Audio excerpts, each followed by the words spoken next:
Welcome once again to the Brownstone, Wolfe's sanctuary of logic, orchids, and murder. Do tell us where in the world you're listening from, and don't hesitate to share your thoughts. If you enjoy these cases, consider liking and subscribing. Now then, shall we begin? Nero Wolfe and the midnight tram to Vienna. It was one of those raw Manhattan mornings that make you question your life choices, particularly if they involve waking up early and dealing with Nero Wolfe before his second glass of orange juice. The kind of chill that settles in your collarbones and doesn't shake loose till noon. I was at my desk in the front room, sipping weak coffee and reviewing the week's expenses, most of which could be traced back to Wolfe's appetite for foreign delicacies and my taste for wool suits. At exactly 8:43, a muted knock came at the door. 3 quick taps, polite but hurried. I glanced through the peephole. A boy, maybe 13, stood outside, cheeks flushed, wool cap too big, and a buff-coloured envelope in his hand. He didn't fidget or look around, just stood, patient and practiced. I opened the door 7 inches. Wolfe's orders were 8, but I like living dangerously. "Delivery for Mr. Wolfe," the boy said, voice clear. "From the Austrian consulate. I was told it's urgent." He held it like it might hiss. I took the envelope and gave him a quarter. He thanked me in perfect English and disappeared down the steps without waiting for a tip. I closed the door, locked the bolt, and carried the envelope into the office. Wolfe was seated, naturally, in the yellow chair that had moulded itself to his shape over the years. A copy of Tacitus rested on one arm. Fritz had just brought him his second cup. Wolfe looked up when I entered, mildly annoyed. He never liked interruption before breakfast. Never liked interruption, full stop. I held up the envelope. "A delivery," I said. "No return address, hand-delivered. Said it was from the Austrian consulate." That got a brow up. "Austrian?" he repeated, putting down Tacitus. "Are they hiring detectives now?" I handed him the envelope. The paper was thick, ivory-toned, embossed with faint lines like pressed linen. No markings, but a wax seal. The seal had broken cleanly. Inside was a single folded sheet. Wolfe opened it, scanned the first line, and immediately handed it to me like it had gone sour. "German," he muttered. "Fritz." From the kitchen came the sound of movement. Cloth on wood, a towel dropped, a footstep. Moments later, Fritz Brenner entered. White apron, clean hands, slightly damp from dishwater. "You called, sir?" "This." Wolfe gestured to the page as if it were roadkill. "Translate it, preferably without dramatics." Fritz accepted the page carefully. His eyes narrowed as he read. A pause, then another. Then the crease between his brows deepened like a chisel pressing into soft dough. He cleared his throat. Wolfe reached for his beer. Fritz began. "To the one who thinks and sees without walking. The train will run at midnight, as scheduled. The man in seat 4 will not arrive. He has what they want, and they cannot let him live. Vienna knows what it did. If you are reading this, it has not happened yet." Fritz finished, lowered the page. Wolfe closed his eyes. Mein Gott! Archie Goodwin, as a rule, does not jump to conclusions. That's Wolfe's department. But when a note like that shows up hand-delivered from a European consulate, using language about murder and midnight trains, my jump rope starts swinging. I took the page from Fritz, careful not to smudge the ink. The script was beautiful. Black fountain pen, tight cursive, a few harsh loops that looked Eastern European. No signature, no letterhead. "Seat 4, I said. "So it's a train hit." Wolfe sniffed. "Seat 4, yes. But on which train? And whose seat? The murder is not local." "Then why deliver it here?" "To impress me," Wolfe said. I sat. "Or because whoever wrote it doesn't trust the Austrian police." Wolfe didn't answer. He was watching the orchids. Not in admiration, but in thought. That's how I knew he was taking it seriously. He didn't like being involved in foreign entanglements. He especially didn't like unsolicited mysteries. Fritz stepped forward. "There's more." "More?" I asked. Fritz flipped the letter and pointed to a second passage on the reverse. Smaller print, scribbled in haste. "It happens soon. A message follows. If I don't arrive, burn the score." Wolfe blinked. "Score? Musical?" I offered. "Possibly," Fritz said.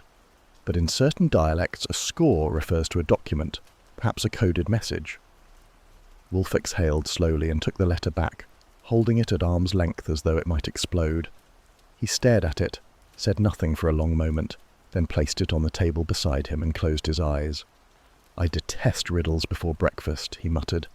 I leaned back in the red chair, crossed my ankle over my knee. "We could toss it.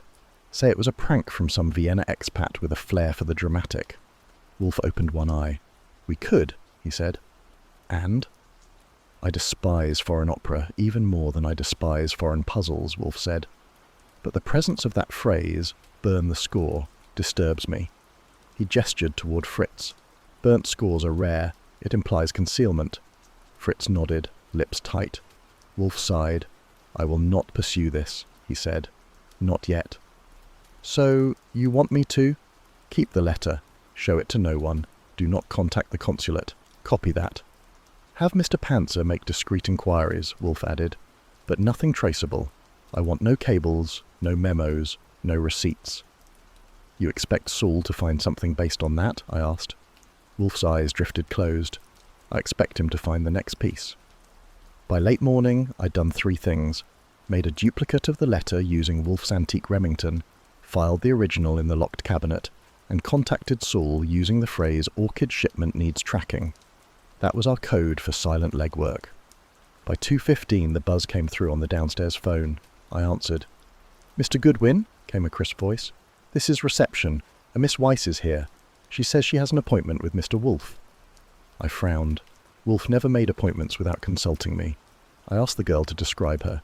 "She's dressed in charcoal grey, fur collar, small hat, accent, maybe Austrian."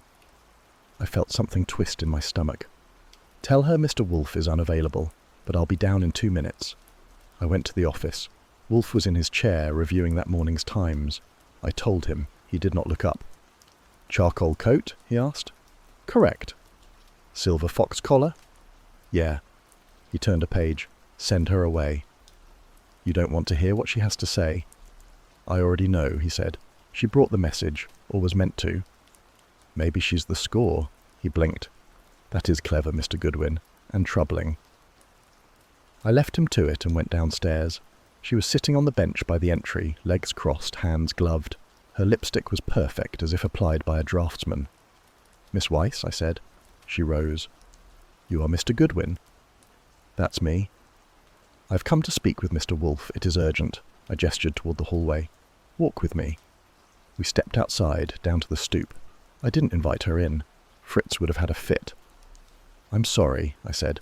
"Mr. Wolfe isn't receiving unexpected visitors, especially those bearing unscheduled emergencies." She smiled, thin as a piano wire. "This concerns a man named Franz Weiss." I froze. She continued. "He is my husband, or rather, was." I looked her in the eye. "He's dead?" She nodded. I waited. She said nothing more. "Miss Weiss," I said, "or is it Mrs.?" She gave a soft sigh. "You may call me Lissalot." "That letter you sent, was it from you?" She hesitated. "No. It arrived separately. I was sent to follow it." "Sent by whom?" "I can't say." "That's going to be a problem." She looked down the street. "There are people who don't want this solved, people who want it buried." "Well, that's going around." She looked up sharply. "You don't believe me?" "I'm trying to decide what you want. You bring up a dead man. You deny writing the message. You won't say who sent you, but you want us to dive in blindfolded. That's a hard sell." She reached into her coat, slowly, and removed a folded document. It was a tram ticket. "Midnight," she said. "Vienna, car 7, seat 4. I took it carefully. The print was faded but legible. She looked at me with eyes that had lost something far more than time. "He never made it to the second stop," she whispered. "And you think it wasn't an accident?" She didn't answer. I pocketed the ticket. "Wait here," I said. She did. I went inside, up the stairs, into the office. Wolfe looked up. "She has the ticket," I said. "Franz Weiss, midnight tram, seat 4. He said nothing. "She says he didn't make it past the first stop." Still nothing. "Wolfe," he held up a hand. "The murder has already occurred," he said, "but the warning arrived before." I nodded. "And?" I asked. Wolfe reached for the letter again, smoothed its creases with one finger. "Fetch her up," he said quietly. "Bring her here." "Yes." "That's new." "She has brought death to my doorstep," he said. "She may as well explain it." I turned and reached for the door. Behind me, Wolfe added one last thing. "And Mr. Goodwin, bring the wine." The room had been reset. Wolfe's orchids had been properly admired, his lunch devoured, braised pigeon with tomato aspic, and the brownstone settled into the afternoon quiet that came between digestion and deduction. I had the front window cracked an inch, letting in just enough air to make the radiator work for its keep. Wolfe sat in the yellow chair, his bulk spread evenly, eyes closed but not asleep. He was digesting, not dreaming. The bell rang at 3:02. I checked the peephole. She stood where Fritz's begonias used to be, upright as an exclamation mark. Her gloves were pale cream, her coat charcoal wool, cut to the curve of her shoulders. The silver fox collar looked older than she did, but not by much. Her hat dipped low, angled like an arched brow, Vienna style, late 30s, and the way she looked at the door, not tentative or pleading, but expectant. Well, it wasn't the first time she'd rung a bell. I opened the door, the regulation 8 inches. She nodded once. "I am Lieselotte Weiss," she said. "I believe Mr. Wolfe is expecting me." "He wasn't," I replied. "But that doesn't mean he won't." She tilted her head. "You're Archie Goodwin." It wasn't a question. I stepped aside. She entered with the calm of someone who knew the carpet would be clean and the air smell faintly of beeswax and books.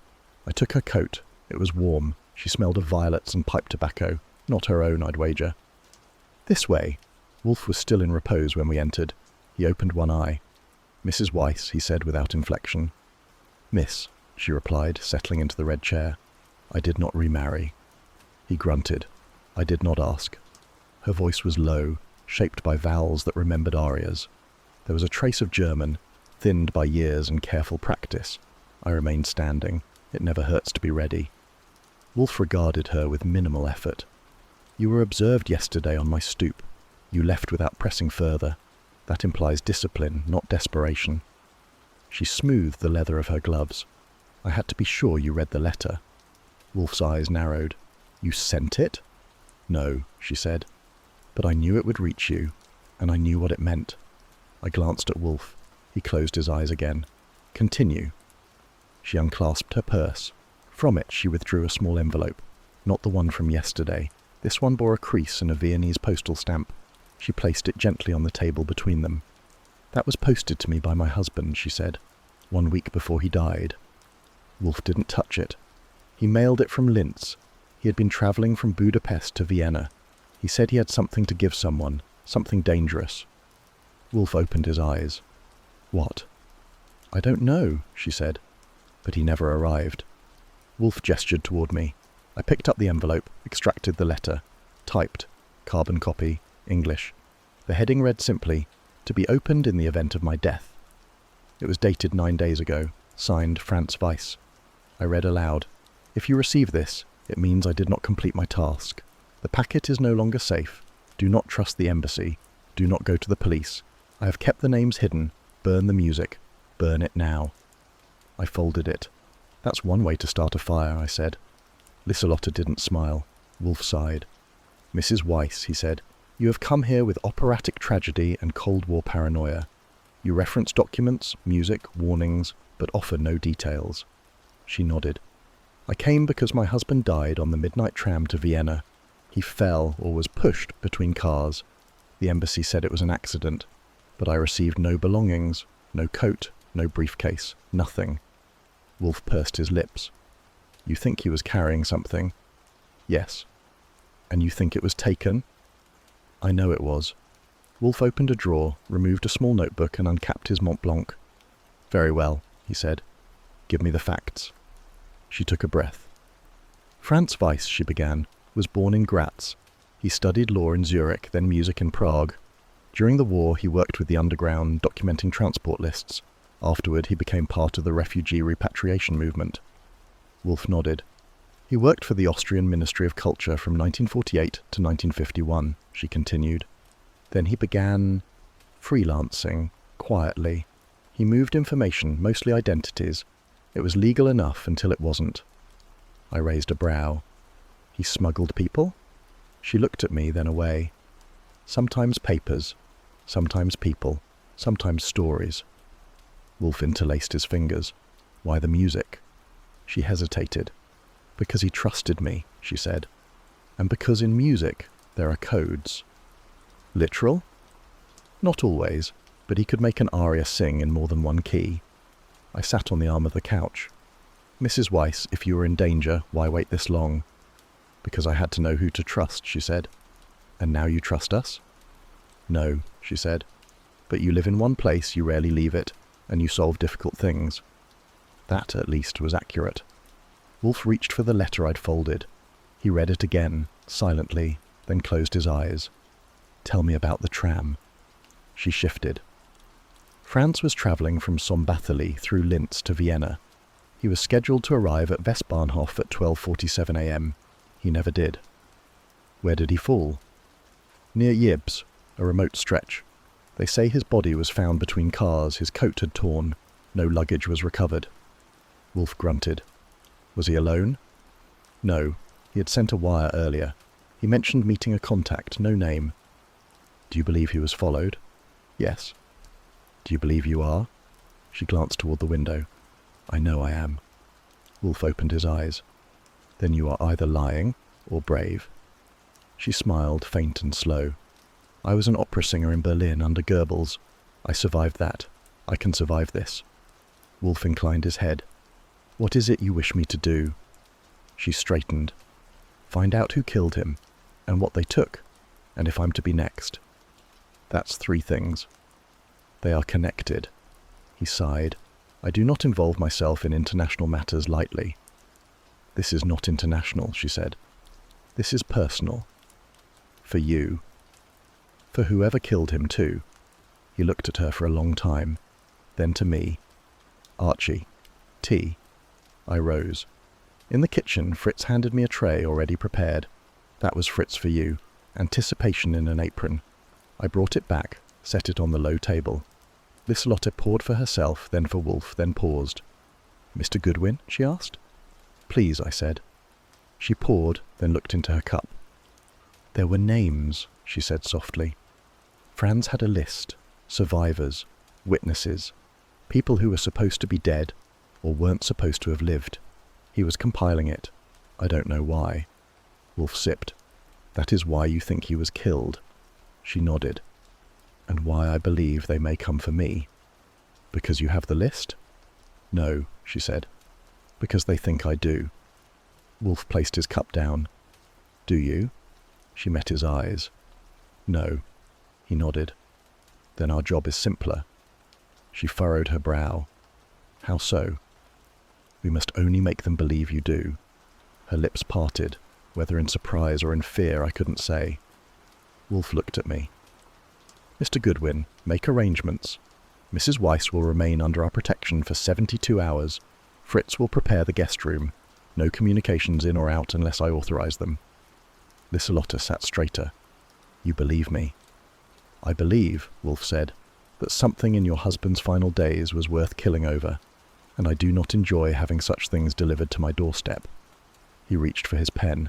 Now, tell me again, from the beginning, but slower this time. It was close to 6 when the crate arrived, not delivered to the front door, which would have involved Fritz and his precise vetoes on deliveryman's shoe polish and handshake grip, but left instead on the stoop like a crate of cabbages. No signature, no label, just an old Hungarian export stamp frayed at the corners and half rubbed out by rain. I found it on my return from the corner newsstand, where I'd spent precisely 68 cents on cigarettes, licorice, and the latest Sunday World Telegram. By the time I got the crate inside and propped it against the umbrella rack, Wolfe was finishing a glass of his daily beer, frowning over the 3rd course of dinner, Fritz's marrow pudding. He didn't look up. What's that infernal clatter? Wood, I said. Uninvited wood. That got a glance. I peeled the crate open with my pocket knife and let the top slats fall back. Inside was a single bottle of Tokaji wine, the old kind, with a yellow wax seal and a faded paper ribbon across the top in green and white. It looked like something rescued from a cellar in Pest before the borders closed. Nestled beside it was an envelope folded once, a half-torn opera programme, and a false moustache. Yes, a moustache. Cheap theatrical glue still on the back, coarse hair, dark brown, carefully shaped. I carried the whole business into the office. Wolfe had retreated to his chair, looking irritated that digestion had to coexist with curiosity. "This was on the stoop," I said, placing the crate on the ottoman. "Anonymous gift or Hungarian prank?" He raised a brow. I handed him the wine. He studied the label. 1927, he said. Tokaji Asu, a fair year, though eclipsed by the 1923 vintage. "And the moustache?" He didn't look. "Crude. American manufacture. Perhaps from Kaufmann's on East 14th. Suppose I told you it came with this." I handed him the envelope. He unfolded the sheet inside. 3 lines typed, "Burn the score. He sat in seat 4. Tokaji was never meant for liars." He read it twice, then dropped it onto the tray beside him. "Infantile," he muttered. I picked up the opera programme. It had been folded hastily, then torn down the centre. The logo read, Staatsoper Wien, Don Giovanni, dated 4 months earlier. The back half listed cast members and set credits. The front half, the missing one, would have shown the conductor's name, and, likely, the date of performance. "This was mailed by a lunatic," I said.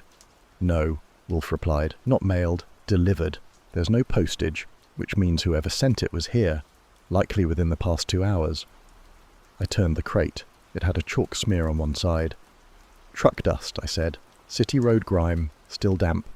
I'd guess it came from west of 8th Avenue. Wolfe sighed.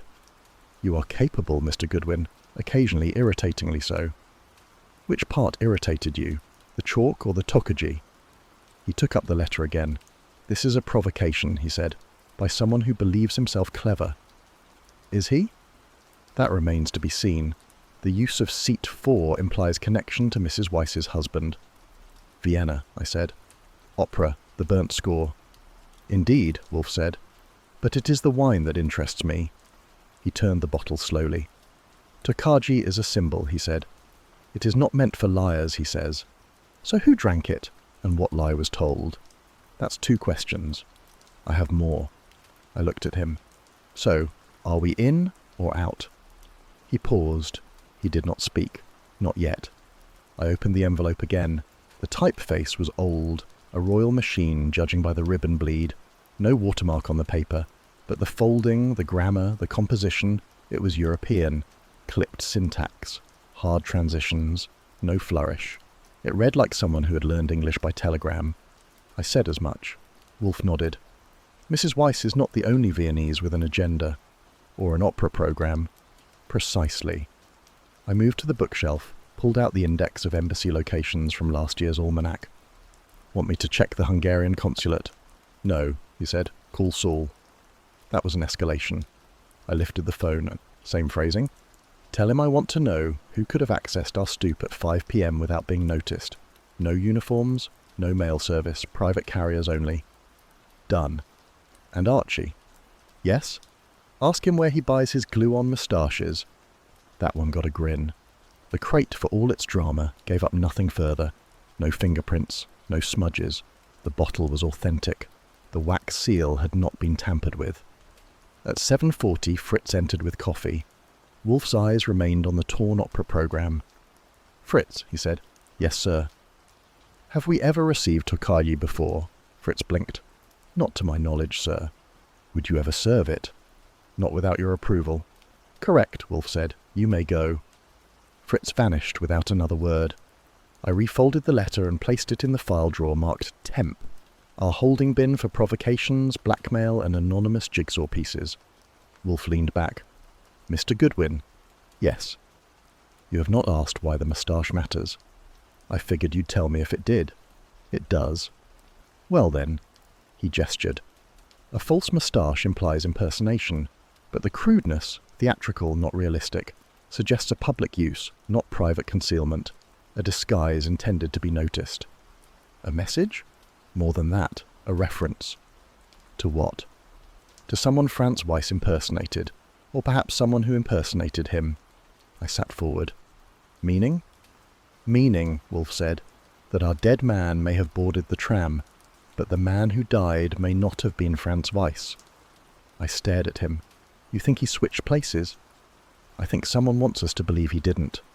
He waved toward the crate. "This crate is bait, not for you, for me, and I detest being baited." He rose. That in itself was rare enough to register as a siren. "Where are you going?" I asked. "To the plant room." "And then?" He paused. "Then, Mr. Goodwin, I will take the case." I blinked. "Just like that?" "Not just like that. The timing, the theatre, the cleverness." He looked toward the crate again. "It's an insult. To you. To my intelligence."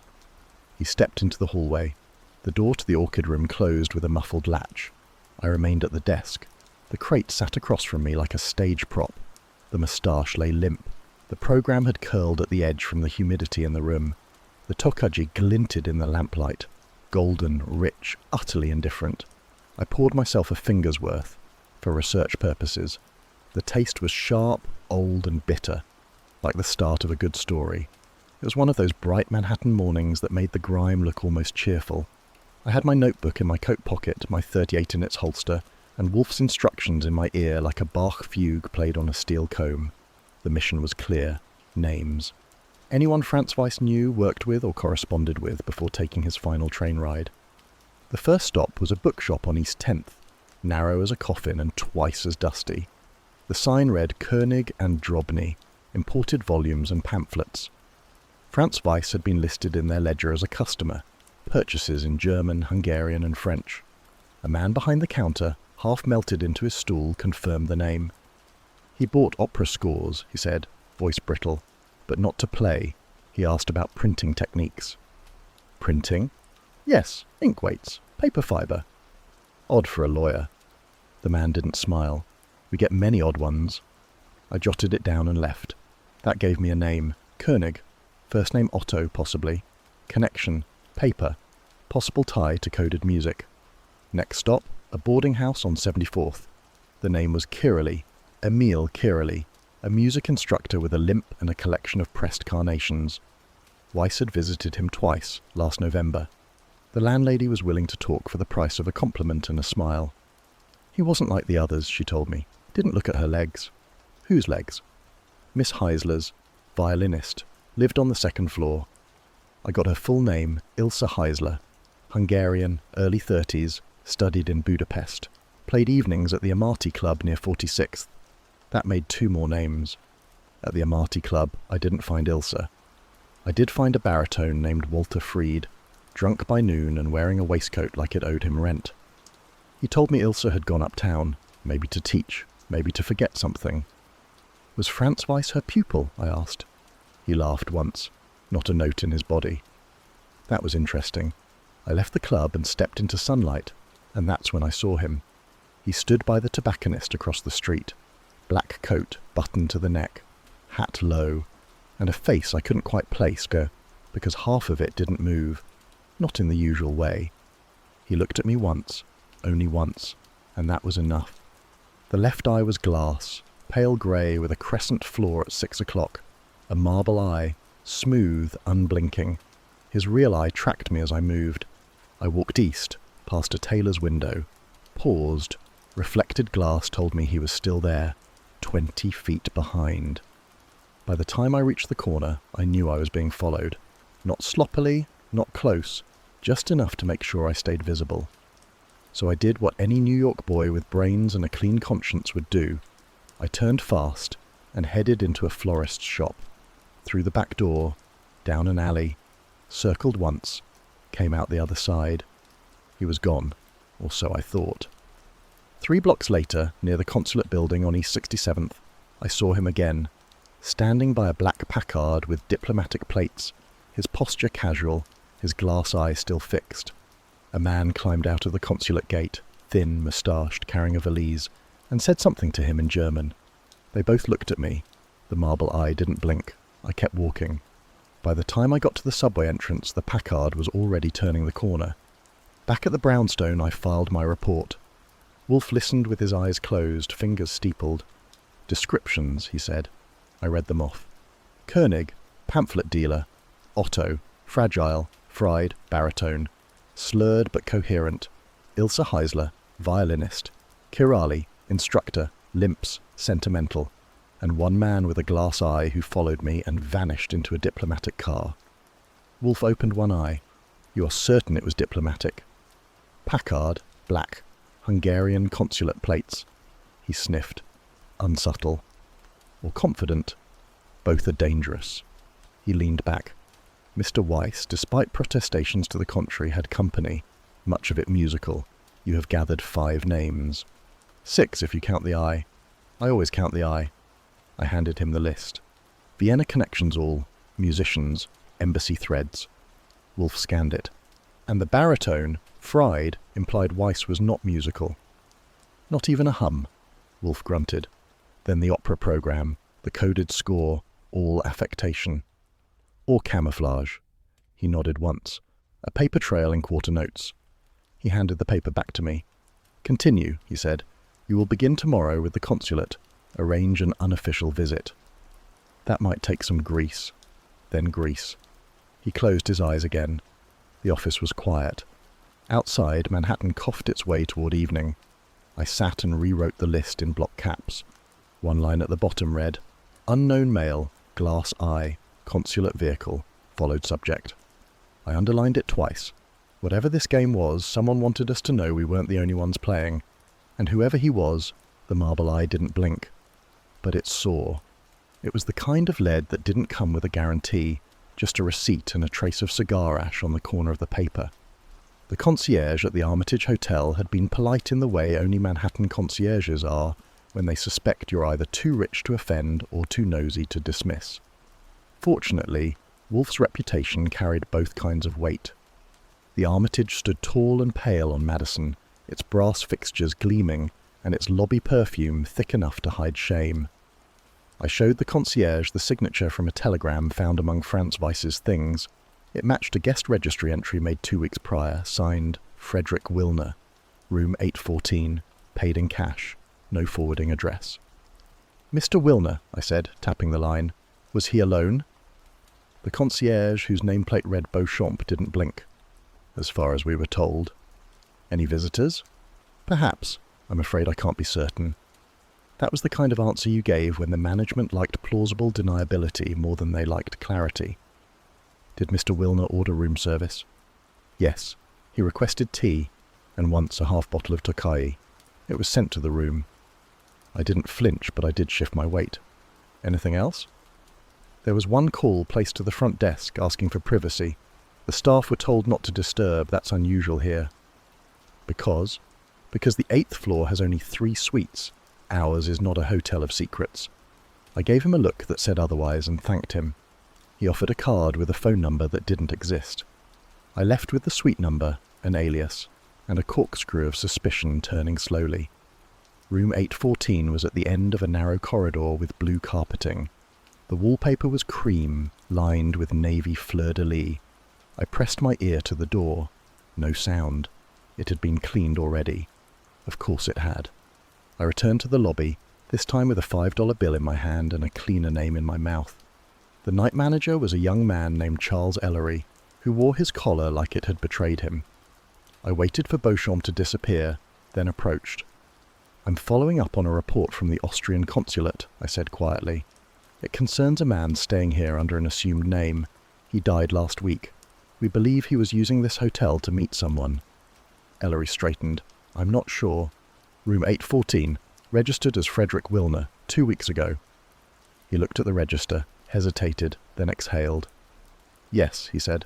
I remember him. Quiet, formal, but not alone. There it is. There was a woman, he said. I saw her once, entering with him, never signed in, slipped through the side entrance near the linen chute. I leaned in. Describe her. Dark coat, dark gloves, and a blue scarf. Blue? Yes, peacock blue. It caught the light. Did she speak? Not to me. Hair? Covered. Accent? I heard her laugh in the hallway once, European. I'd say Hungarian. How long did she stay? 3 nights, then gone. Do you know her name? No. Was she on record anywhere? Phone use, laundry? He shook his head.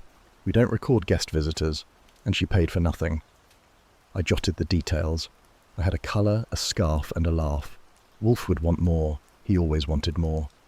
I gave Ellery another 5, thanked him, and left. Outside, the rain had begun its evening rehearsal. It pattered against the sidewalk like someone shaking silver beads in a velvet sack. I lit a cigarette and took a long pull, thinking. Franz Weiss had stayed in room 814 under a false name. He had hosted a woman who never signed in. They'd ordered Tokaji, the same bottle sent to us anonymously, and the room had been stripped bare before anyone came asking. I called Saul from a payphone at the corner of Lexington and 64th. "You're not asleep, are you?" I said. "I don't sleep," Saul replied. "I simmer." "I've got a job for you." "Do I need rubber soles or gloves?" "Neither. Just charm and an eye for detail." "Shoot. Armitage Hotel, room 814. Check every guest who stayed on the 8th floor during the same 3-day period Franz Weiss, alias Frederick Wilner, was in residence." He whistled. "Names? Get them all, especially women. Cross-check with consulate registries and embassy parties from the last 6 weeks." "That's a lot of charm." "You've got enough. I want coffee." "I'll have Fritz bake you a plum tart." "That'll do." He hung up. Back at the brownstone the fire was going, and Wolfe had not moved from his yellow chair. The bottle of Tokaji still sat sealed on the table, untouched. I gave him the notes. He read them silently, eyes narrowing on the mention of the blue scarf. "This woman," he said, "never signs in, never speaks, orders nothing, yet remains in that room with Weiss for 3 nights. "Correct. That implies intent. Or intimacy." He glanced up. "Not necessarily mutually exclusive." He tapped the paper. "You say the room was cleared, stripped clean. Then it was done quickly, which implies someone knew the room would be investigated. Likely." He folded his hands. "That room is the hinge." "The blue room?" He looked at me. "Yes, the blue room." "Poetic." He sniffed. "Symbolic." He passed me the file marked Franz Weiss. "Add a tab. Unidentified woman, blue scarf, alias, the woman in the blue room." I did. He closed his eyes. "And Archie." "Yes. Do not trust the concierge or the night manager." "Too friendly?" "Too rehearsed." There's a specific sound the front door makes when Inspector Kramer arrives at the brownstone. It's not the bell. It's not even the knock. It's the silence afterward, heavy, impatient, and full of police-grade disapproval. I was in the front room, sorting through Saul's typewritten notes on the Armitage guest list, when Fritz appeared at the threshold, his brows knotted in restraint. "He is here." Fritz never said Kramer's name out loud. It was his little protest against tobacco smoke and temper. I rose, brushed my lapel, and met the silence. Kramer was standing in the vestibule, trench coat soaked at the hem, hat pinched like it had been throttled. His cigar was unlit, but his mood had already caught fire. "Mr. Goodwin." "Inspector, I don't want coffee." I wasn't offering. "Then let's get to it." I stepped aside. He walked through like a man headed to his own arraignment. Wolfe didn't rise when Kramer entered the office. He didn't even glance up. He was seated in the yellow chair, as anchored as ever, a small plate of coddled eggs cooling on the tray beside him. Kramer removed his hat and stood stiffly. "You knew," he said. Wolfe blinked once. "Knew what?" "That Franz Weiss didn't just fall off a train." Wolfe exhaled. "Ah, the brakes." Kramer narrowed his eyes. I eased into the red chair across the desk. This was going to be the kind of exchange that needed refereeing. "They were cut," Kramer said. Wolfe reached for a napkin and wiped his fingers. "You have verified this?" "My people in Vienna have." Wolfe grunted. "Do you have the coroner's report?" "It's en route, but the Austrians sent us photographs." "I should think so," Wolfe said. "A man doesn't get dragged 40 feet by steel without leaving an impression." Kramer didn't sit. His jaw worked once before he continued. Weiss boarded the midnight tram to Vienna. He was in car 7, seat 4. At some point before the first stop, he stepped between cars and attempted to light a cigarette. The outer brake line had been sliced. When the engineer applied pressure at the next signal, the sudden lurch sent Weiss straight down. "Into the track?" "Exactly. Crushed." Wolfe sniffed. "That's not an accident." "No," Kramer said. "It isn't." There was a long pause. "Was he travelling alone?" Wolfe asked. "Yes. No luggage recovered, and no ticket stub." Wolfe looked up. "Pardon?" "No stub," Kramer repeated. "No ticket was found on the body or in the compartment." Wolfe pursed his lips. So the man dies on a specific seat, the 4th, on a specific car, the 7th, and yet no record of his fare exists. Kramer grunted. Which means whoever planned it didn't want the record traceable. Or, Wolfe said, they wanted us to believe he was never on board. Kramer didn't like that. He pulled out a sheaf of folded papers and tossed them onto Wolfe's desk. These are telegrams, he said, sent to Weiss's Vienna contact from Budapest. He mentioned a transfer, a meeting, and a delivery. Then, nothing. Wolfe leafed through them. Did he mention the woman? Kramer's eyes flicked to me, then back to Wolfe. What woman? Wolfe smiled thinly.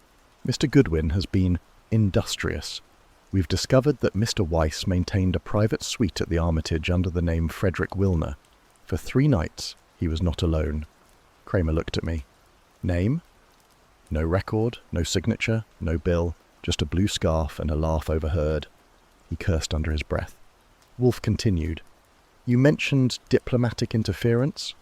Kramer bristled. Some files were closed. The Hungarian consulate claims it has no record of Weiss. The Austrians said he hadn't entered the embassy in 3 months, and 2 passengers from his tram car have already left the country. That's fast, I said. Too fast, Kramer muttered. Wolfe tapped his fingers against the armrest. There's more, Kramer blinked. Like what? Wolfe gestured toward the table. I handed Kramer a copy of the letter we'd received, the one in German, translated by Fritz, hinting that someone in seat 4 would not arrive. Kramer read it slowly. Then again, where did you get this? Delivered anonymously, Wolfe said, 2 days before you visited. You didn't think to tell me. I did not think to tell you, Wolfe said calmly, because I did not yet know who was dead. Kramer stood motionless. You're withholding, Wolfe. I am observing, Wolfe replied. There's a difference. Kramer clenched his jaw. This, he held up the page, is evidence. It's a warning, Wolfe said, meant for me, or perhaps meant for her. Kramer frowned. Her? Liselotte Weiss. She's here? No, Wolfe said. She was. Kramer moved toward the door. I want her brought in. Wolfe raised a hand. You'll find that difficult. Kramer froze. Why? Because she's disappeared. There was a silence sharp enough to cut paper. Wolfe continued. She came to us frightened. She left without a word. No note, no luggage, nothing. She ran. Someone convinced her to. Kramer looked at me again. Did you see anyone? Only a man with a marble eye, I said. Hungarian, connected. He followed me 3 days ago. He left in a consulate car. Kramer exhaled. He dropped into the red chair. I hate these cases, he said. Foggy motives. Too many languages. Everyone smiling while they lie. Wolfe didn't disagree. You believe the brakes were cut deliberately? Wolfe asked again. I know they were. The cable showed signs of notching, tool marks, clean, angled. Professional. Yes. And yet, Wolfe mused, the act itself was so theatrical. Kramer nodded slowly. You think they wanted a statement? I think, Wolfe said, they wanted to erase a man loudly. He reached for the telegrams again. These refer to a transfer. Was anything found on the body? Only a pocket square, no wallet, no watch, nothing that could identify him. And yet you did. Fingerprints, Kramer said, from a visa application filed 3 years ago. Wolfe folded his hands. You said earlier, diplomatic interference, how high? Kramer looked tired. State Department is already nervous. 2 calls from Langley, 1 from the Bureau. Domestic? No. Foreign counterintelligence. They think Weiss was a courier. For whom? Still working that out. Wolfe turned to me. Mr. Goodwin. The opera program. I retrieved it from the file cabinet and passed it over. Wolfe handed it to Kramer. This was found in a crate delivered to my doorstep. It belonged to Mr. Weiss. It was torn in half. Kramer examined it. Staatsoper, Don Giovanni. Wolfe pointed to the edge. Note the burn marks. Someone tried to destroy it, then changed their mind. Kramer frowned. Why? To show us something, or to make sure we didn't. He placed it aside. Kramer leaned back. This case stinks. Most good ones do, Wolfe said. I'm going to need your files. You may have copies. I want your notes. You may have redacted summaries. Kramer gave me a look. You always translate him. Only when he's in a mood. Kramer rose. Seat 4, Wolfe said suddenly. Kramer stopped. You said no ticket was found. Yes, Wolfe nodded. But you confirmed his seat. Manifest, Kramer said. We have a passenger log. Was his name listed? No, but the car steward remembered a man fitting his description. And the steward? Disappeared. Took a leave the next day, no contact. Wolfe sighed. Inspector, you are dealing with something larger than a simple murder. I know. You'll need leverage. I'll need facts. Wolfe raised a brow. Then I suggest you find the steward. Kramer put on his hat. And what do you suggest you do? I intend, Wolfe said, to finish my eggs. And he did. It was early afternoon when I returned from Lislot's apartment. I'd taken a cab back instead of the subway, partly because of the rain, partly because the package in my coat felt more important than the coins in my pocket. Wolfe didn't look up as I entered the office. He was halfway through a helping of squab seasoned with lemon and rosemary, Fritz's version of subtlety. I placed the bound sheet music gently on the edge of the desk, as though it might be rigged. Wolfe wiped his fingers, reached for his beer, and peered down at the manuscript. Where was it? In a locked drawer, hidden under sheet music for La Traviata. I had Saul cover the front of the building. If anyone was watching, they'll know we took something. Good, Wolfe said. Let them stew.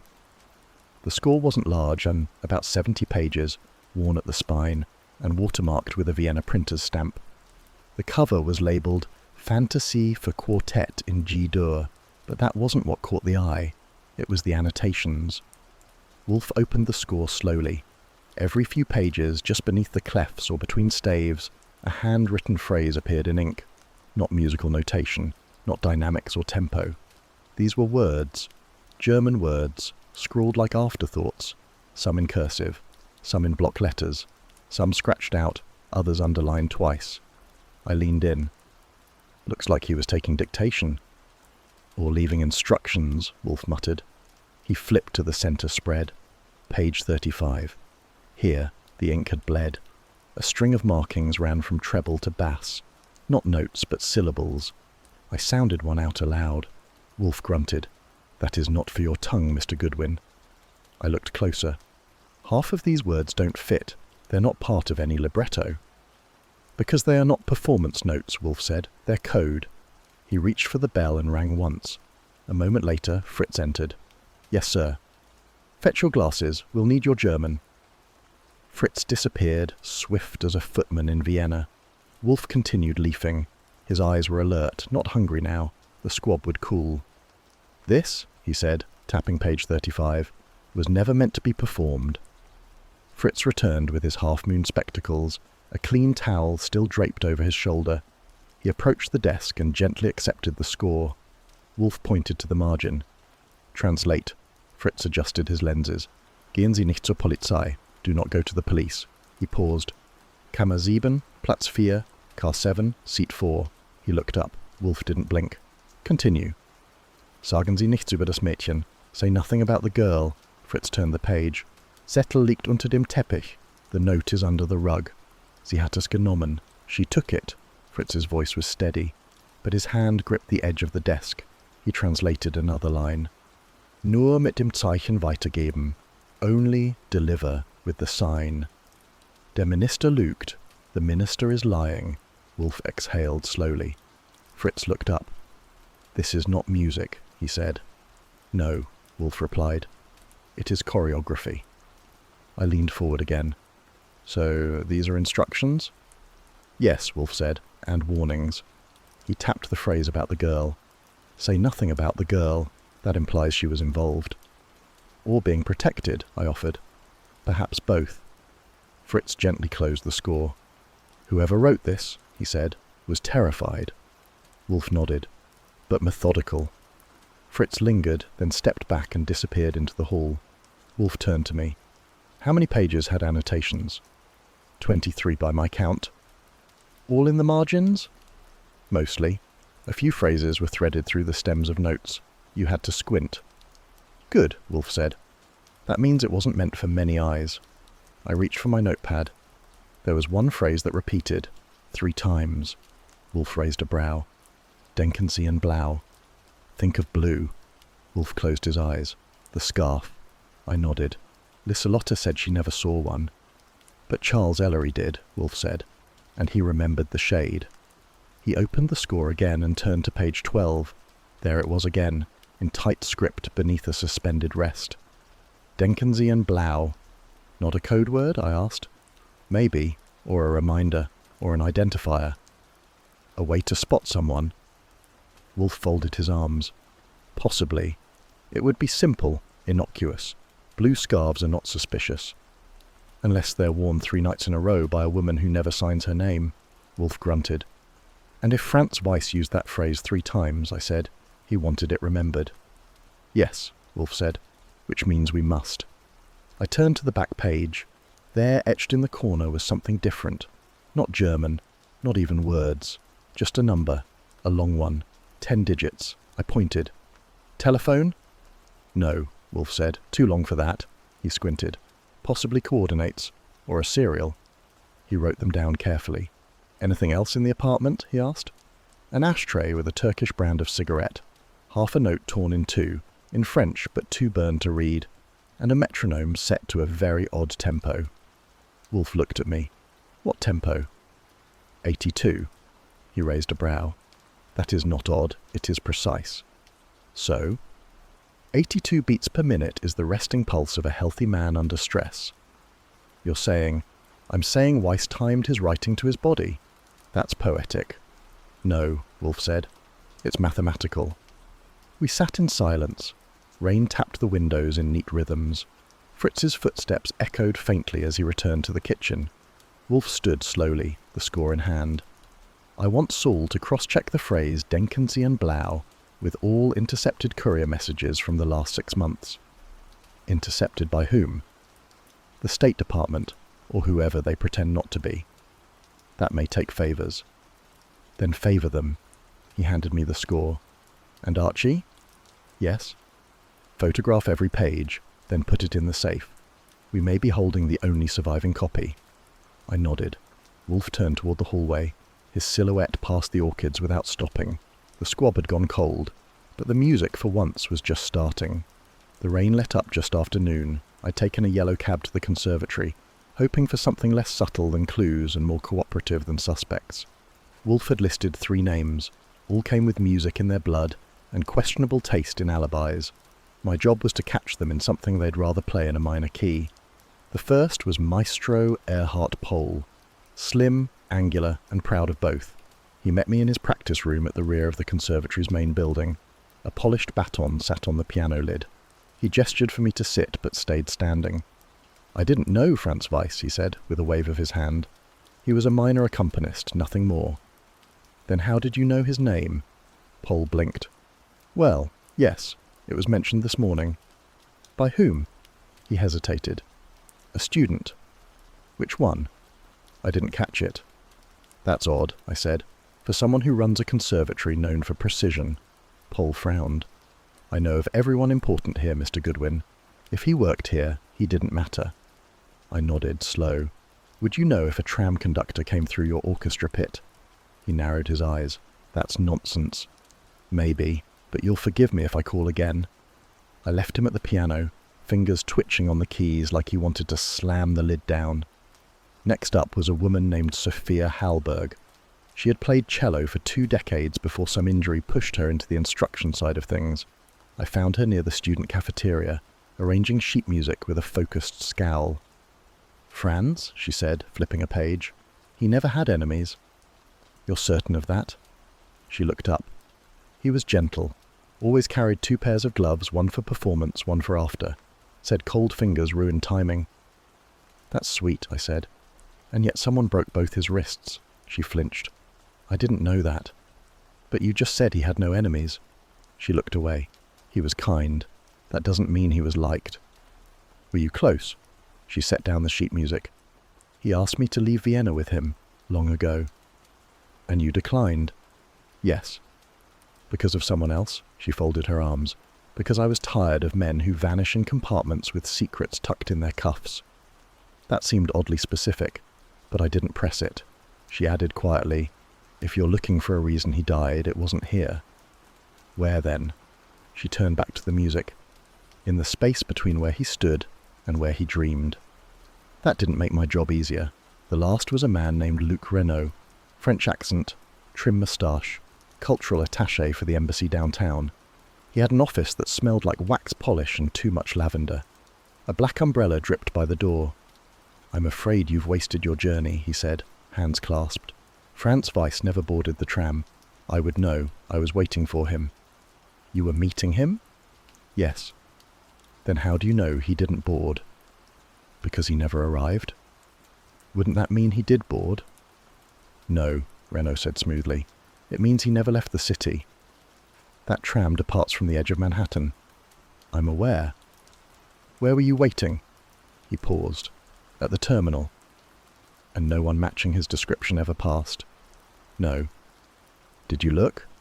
He smiled. I waited. I tilted my head. "Describe him." "Tall, sandy hair, quiet, carried a leather folio." "Wrong," I said. "He was 5'9", had dark curls and never used leather. He preferred canvas." Renault blinked. I stood. "Thanks for confirming you saw him." He stiffened. "I did not say that." "You didn't need to." He said nothing. I left. Outside, the clouds had thickened again. The sidewalks gleamed like black lacquer. I lit a cigarette and walked half a block, then paused by a fruit cart. The old man behind it peeled oranges with priestly reverence. In the mirrored window beside him, I caught a glimpse. Renault. 2 paces behind me. I stepped forward, turned left, into a service alley behind the conservatory wing. He followed. Another turn, another. We passed a loading door, a stairwell. I turned again, fast, and he stopped short. "Lost?" I asked. He didn't smile now. "This way is restricted." "I'm freelance," I said. "Restrictions don't stick." He glanced up. I followed his eyes. Old scaffolding, metal rigging held by frayed rope looped over ceiling beams. It was the kind used for lighting crews during performances. A breeze funneled down the alley. One of the ropes twitched. I heard it before I saw it. Metal groaned. A sharp creak. I shoved forward, shoulder first, catching him by the arm as the scaffolding gave. It struck the bricks inches behind where he'd stood. Dust exploded. Something shattered. We stumbled back. He coughed. "That was an accident," he gasped. "No," I said. "That was timing." He stared at the wreckage. "Someone knew I'd follow." "No," I said. "Someone hoped I wouldn't lead." He looked at me, eyes colder. "You have no proof." "Not yet," I said. "But lies leave fingerprints." He turned and walked away, slower now. I waited, then stepped over the fallen metal and followed the path up. A rehearsal room sat beyond a double door. The hallway was quiet but not empty. Inside, music played. Not well. Someone was attempting Chopin and losing. I passed without entering. Back in the main hall, the conductor's baton was gone. The piano lid was closed. Sophia Hallberg was no longer at her desk. The page she'd been holding lay on the floor. I picked it up. A notation had been circled, not with pencil, with lipstick. "Baton cuivré," it read. French, copper baton. A message? Possibly. I folded it and left. Outside, the rain had stopped again, but I knew better than to think the clouds were finished. It was just after 3 when Fritz called me down to the cellar. His tone was not urgent, but it wasn't casual either, and when Fritz sounds anything but casual, you move. I left Wolfe mid-dictation, and by the time I reached the stairs, the old chef already stood framed by the door to the pantry, the low bulb behind him casting long shadows on the tiled floor. "I was moving the vinegar," he said, voice low, "behind the balsamic crate." He stepped aside, allowing me to enter. There on the bottom shelf, nestled between 2 dusty glass jars and folded butcher paper, was the mask. Not a replica, not a different one, the mask. Its edges were scorched, blackened around the eye holes and along the jawline. The silver cord that had once looped behind the ears was frayed, and one side had melted into the cheek like wax. I reached out and touched the edge. Still dry, no scent, no recent burn, but unmistakable. I looked at Fritz. "You didn't put it here." He shook his head stiffly. "Have you told Wolfe?" "I came to find you first." I nodded, lifted the thing with 2 fingers holding it up to the light. It wasn't just the mask Archie had seen in Weiss's trunk, it was that mask. The lacquered ridges were chipped in the same place. The faded fleck near the brow was shaped like a feather. Wolfe had made a remark about it 2 days ago, something about its irony. Now, irony had returned, charred and silent. I took it upstairs. Wolfe was not in his chair. That meant one thing: orchids. I waited. 10 minutes later, I heard the elevator hum. The door slid open. Wolfe emerged, moving as he always did, deliberately, measured. The sleeves of his brown robe dusted the panels of the hallway as he entered the office. I waited until he sat. Then I placed the mask on the desk, just left of his blotter. He looked at it, once. Then he looked at me. His brow did not move, but his fingers paused before reaching for the nearest book. "You brought this from the police?" "No." "From Miss Hallberg?" "No." "Then explain." "Fritz found it." His eyes narrowed, not in suspicion, in calculation. "Where?" "Pantry, bottom shelf, behind the vinegar." He inhaled through his nose. "Have you moved it since?" "I lifted it with 2 fingers, that's all." "Nothing else?" "No." Wolfe reached for the small bell beside the lamp and rang once. Fritz entered without a word. "You found it?" Wolfe asked. "Yes." "Precisely where?" "Behind the balsamic bottom shelf, left side. I had moved the crate to check the expiration dates." "Had you noticed it there before?" "No." "Are you certain it was not there yesterday?" "I am." "Then," Wolfe said, looking at the mask again, "it arrived recently." I spoke. "Someone got into the brownstone." "No," Wolfe said. "But if it wasn't there—" He held up a finger. "No sign of intrusion." "Nothing. Locks untouched, windows sealed, alarm untriggered." "Exactly." He leaned forward. "So," I blinked. "You mean—" "It was not brought in." His voice was calm, controlled, but the deduction cut clean. "It was already here," he said. "My brain thought that." "How?" Wolfe raised a hand. "When did you last see the trunk?" 3 nights ago." "Describe the contents." "The opera mask, gloves, tickets, and a folder." "Describe the mask." "Identical to this, except not burned." "Are you sure?" "Yes." "Then it burned after you saw it." "Which makes no sense." "On the contrary." He looked at it again. "Someone retrieved it. Perhaps the same night." I sat. "From the trunk?" "Or before the trunk arrived." I frowned. "You're saying this mask was in our house before Franz Weiss died?" "No." Wolfe's tone sharpened. "I'm saying the mask entered with the trunk, or was switched with the one in it." I stared at him. "That means the trunk was tampered with, or staged entirely." He picked up the mask with a pen and rotated it gently. "The edges suggest flame, controlled, not accidental." "Someone burned it on purpose." "Yes." "To send a message?" "Possibly." "Or to destroy something?" He didn't answer. Instead, he rang the bell again. Fritz re-entered. "Bring the trunk." Fritz paused. "It is in the front room, covered." "Bring it." Wolfe opened a drawer and took out gloves, not leather. Thin cotton, the kind used for handling prints or paper. The trunk was placed before his desk. He gestured. I opened it. Inside, identical to before, lay the gloves, the opera program, and the folder. But no mask. Gone. Wolfe nodded once. "That confirms it." I frowned. "You mean it was in there?" "Yes." "And someone took it out?" "Indeed." "But how?" Wolfe tilted his head. "You slept here the night it arrived?" "Yes." "And the trunk remained unopened until morning?" "Yes." "Where was it stored?" "In the hallway, just inside the coat closet." "Unlocked?" "Yes." Wolfe closed his eyes. "Then that is our error." I sat forward. "You think someone took the mask that night?" "Or replaced it. Either is unacceptable." My skin tightened. "That means someone was in the brownstone while we slept." "No," Wolfe said calmly. "It means someone had been in the brownstone before we locked the doors." He looked at me. "We missed it." The room felt smaller. I stood and began pacing. "Then who?" "That," Wolfe said, "is your task." I turned. "What do I do?"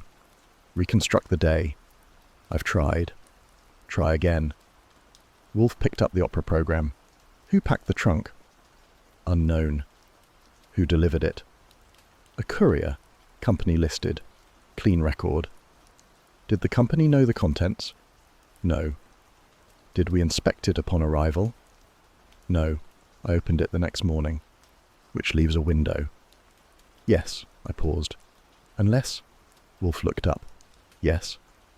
There was someone in the front room that day. Who? Lucinda. Wolfe blinked. She sat near the trunk. Yes. Did she touch it? I don't remember. Find out. I turned for the phone. Not yet, Wolfe said. I stopped. He reached into the drawer and took out an old magnifier. He held it over the mask's edge, studied the burn. Small accelerant, he said. Perhaps alcohol. Localized flame, no spread. I moved closer. Symbolic? Likely. Who would want to burn a mask? Someone who feared what it revealed. I looked at it again. The scorch followed the lines of the mouth. I muttered, silence. Wolfe nodded once. Fritz returned. He had a fresh napkin in hand. Do you wish it wrapped? No, Wolfe said. Display it. Where? Here. He pointed to the shelf behind him beside the old globe. Fritz placed it there. I watched the shape settle against the dark wood. Blackened lips, hollow eyes. Wolfe spoke again. It is a message. But from whom? Someone who had access. Someone who wanted it seen. Then why hide it in the pantry?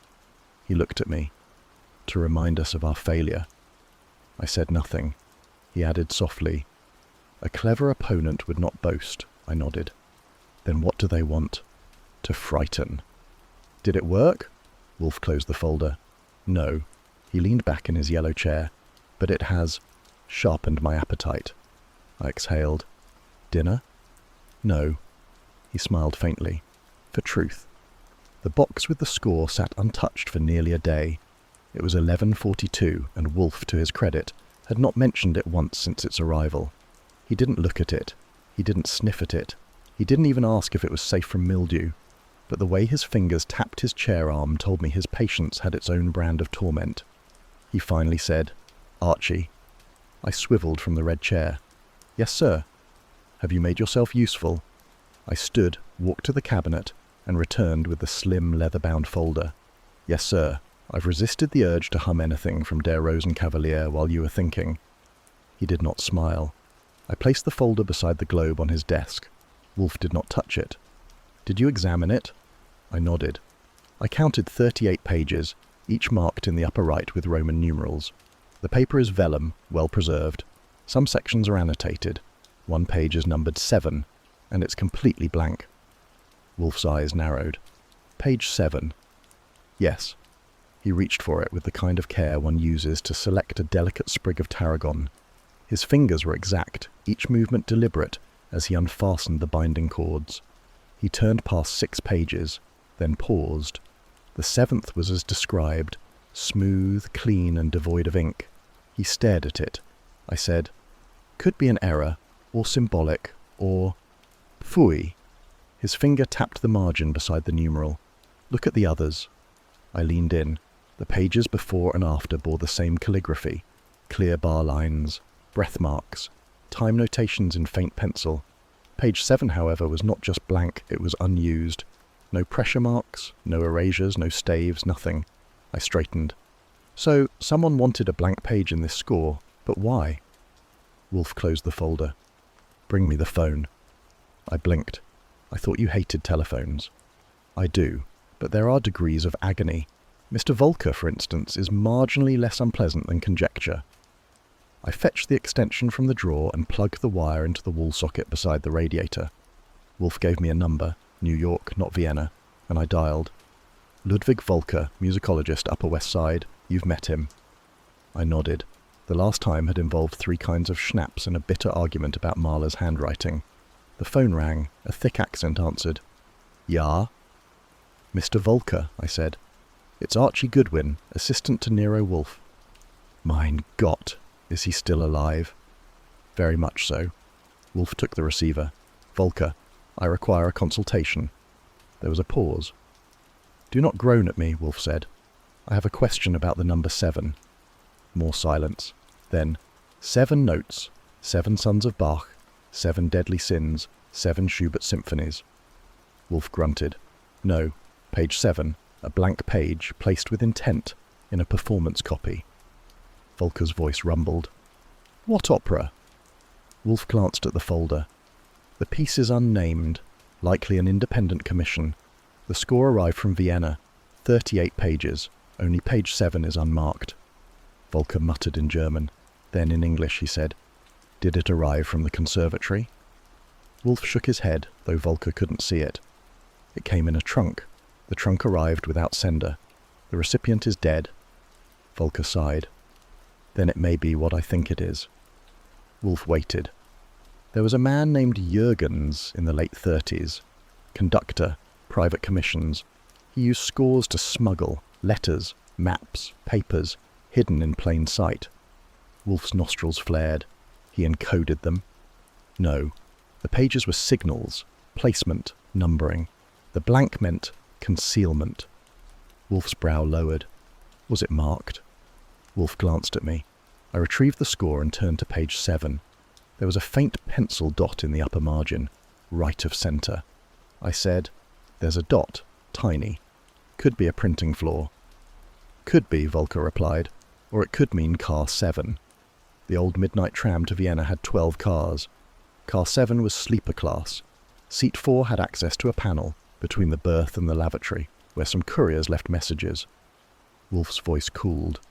And what sort of messages, Mr. Volker? During the war, anything from troop locations to diplomatic betrayals. I see. Volker cleared his throat. If it's what I think, Anna, the score is not music. It's a route, a timetable. Page 7 would mark the departure point. Wolfe looked at the folder. Midnight tram. Yes. I see. He hung up without goodbye. I waited.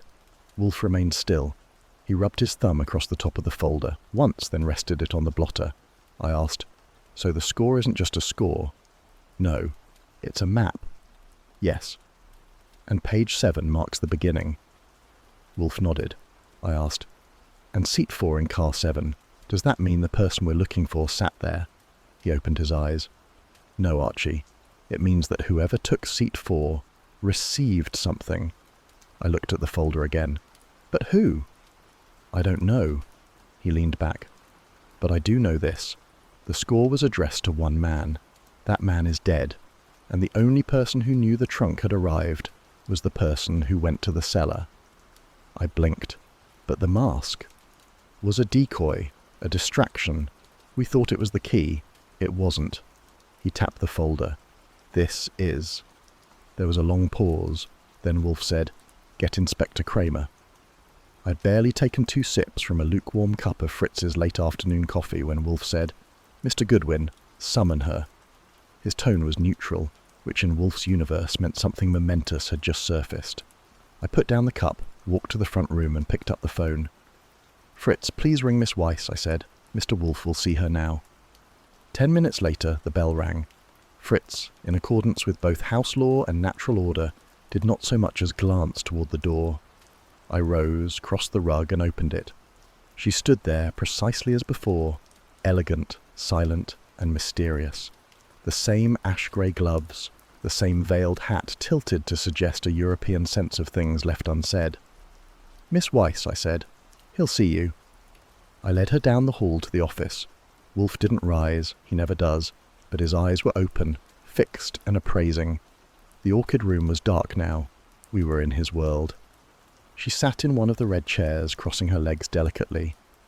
I thank you for coming again, Wolfe said. I find that my inquiries require clarification.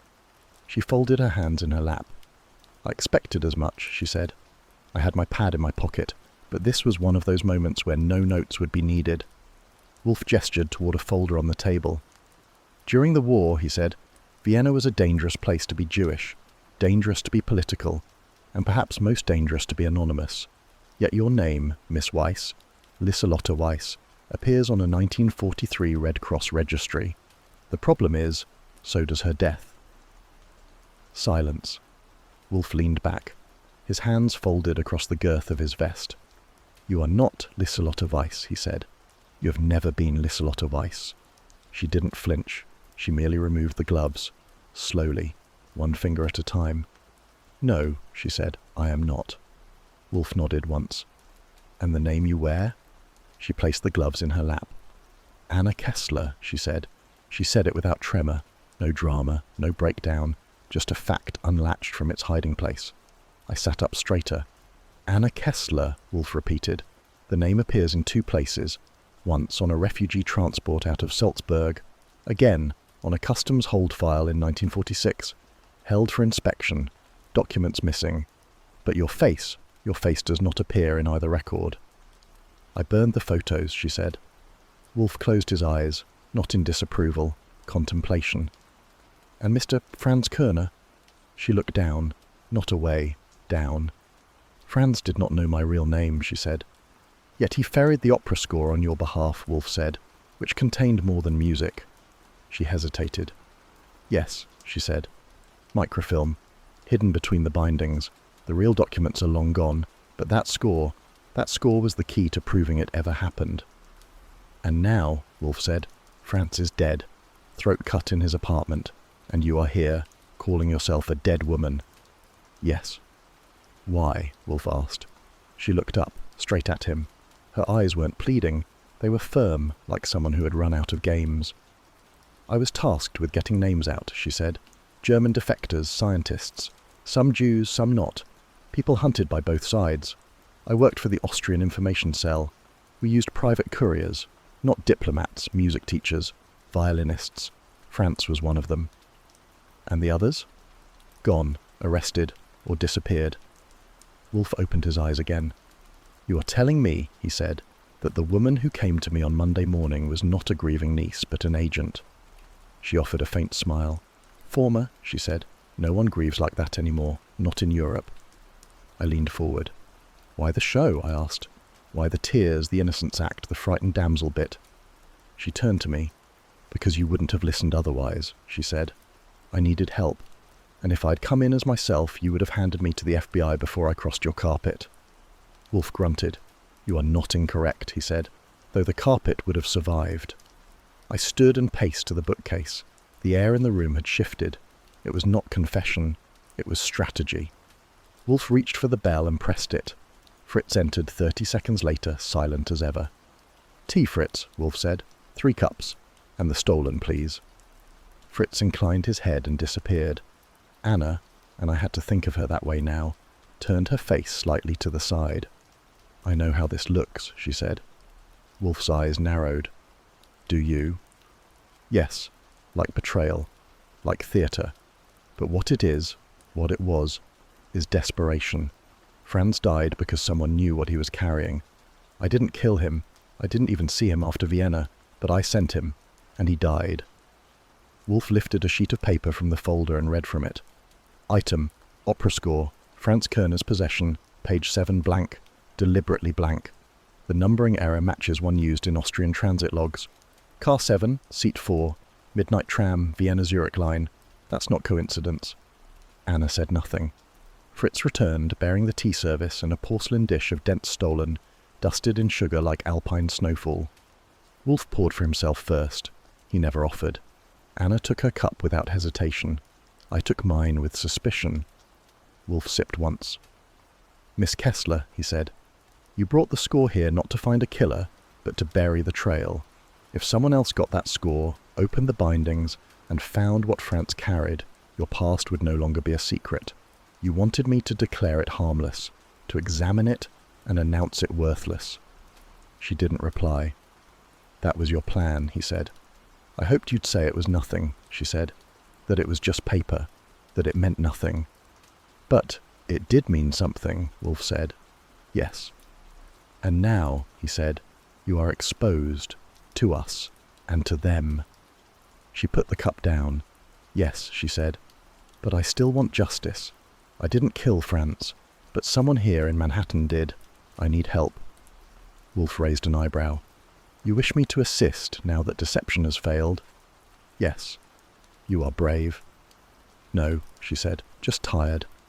The quiet lasted half a minute. I counted the seconds between heartbeats. Wolfe reached again for the folder. "There is one element I still find elusive," he said. "Why here? Why bring the score across an ocean? Why not destroy it?" She looked toward the window, the afternoon darkening into Manhattan fog. "Because Franz loved it," she said. "The music. It mattered to him. It was his soul. I couldn't destroy it. So I sent it with him. I told him to guard it. I didn't know they'd kill him for it." "Who are they?" I asked. She hesitated. "There's a man," she said. "We called him Horvath. No real name. Never spoke more than a sentence, carried a silver pen with a falcon on it. He ran the extraction lines from Budapest. If he's here, then he's come to clean house." Wolfe's gaze sharpened. "And you think this Horvath is here?" "I saw him," she said, 2 days ago, on Fifth Avenue, just a glimpse, but it was him." I leaned forward again. "You're certain?" "Yes." Wolfe sighed. "Well," he said, "then we must move quickly, Mr. Goodwin." "Yes, sir?" "You will take Miss Kessler's statement in full. You will corroborate the refugee records. Then you will find Horvath." "And when I find him?" I asked. "You will watch him," Wolfe said. "And you will not interfere. Not yet." Anna rose. "I didn't come to run," she said. "Not any more." Wolfe inclined his head. "Good," he said. "Because if this man has come for you, Miss Kessler, then he is already watching." She looked at Wolfe, then at me. "If I go back out there," she said, "am I alone?" I shook my head. "No," I said, "we'll be watching too." She reached for the gloves, slipped them on. "Then I'll be ready," she said. She turned, walked to the door. I followed, opened it, and let her out into the deepening grey. When I returned, Wolfe was sipping his tea again. "She's a liar," he said, "but not about everything." I took my seat. "Which part is true?" I asked. He didn't look up. "The fatigue," he said. "That's always true in the end." The morning came in fog, thick as a first-rate alibi. Manhattan's skyline was a ghost in gauze. Even the elevated train seemed to hush its screeching as it rattled somewhere beyond the soot-laced mist outside.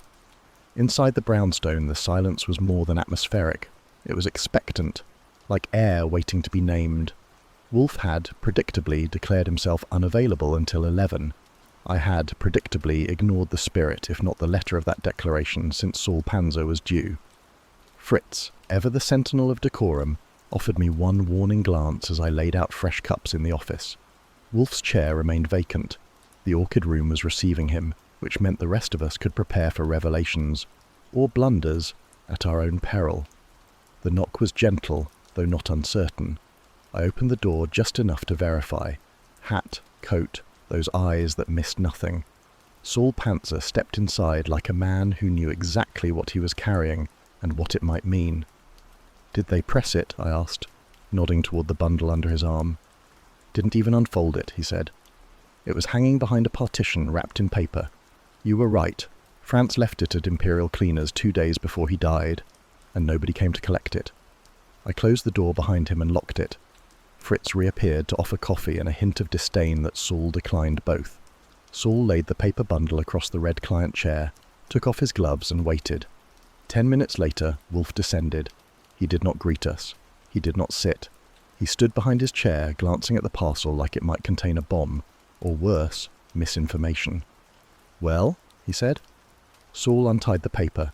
Inside was Franz's coat, charcoal herringbone, faded at the collar, cuffs worn smooth. He patted the inner pockets delicately, like a pickpocket in reverse, and extracted one item. A folded slip of cardstock, yellowed slightly, bearing the stamp of Wiener Linien, a tram ticket. Wolfe sat. I took the ticket. The date read 28th October 1946. A section had been punched, but it was the back that interested me more. Someone had drawn a crude map, a tight cluster of rectangles, the outline of rail lines, and one shed marked with an X. Beneath it, in faint ink, a notation, 9, Laderampe 2. "Loading ramp 2, I said aloud. Wolfe nodded once. "Mr. Panzer?" "There's more," Saul said. The cleaner's ledger had Franz's name listed under an alias, Josef Grunfeld.